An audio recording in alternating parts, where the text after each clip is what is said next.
bienvenidos a Siempre Cool, yo soy Lina y en este video te quiero dar una idea de cómo decorar tu cuaderno de matemáticas con el dibujo de Hulk. Este es un dibujo muy cute, muy tierno y la verdad aquí te quiero dar algunas ideas de cómo puedes decorar tus letras o llenar los espacios en blanco que tenemos en los cuadernos cuando queremos marcarlos. Así que si quieres ver cómo queda este cuaderno, sigue viendo el video hasta el final.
Espero que te haya gustado esta idea, que la tomes como ejemplo para tus decoraciones de cuadernos.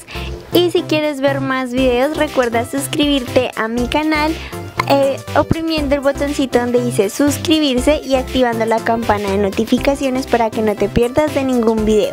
Te mando un beso enorme y nos vemos en el próximo tutorial. ¡Chao!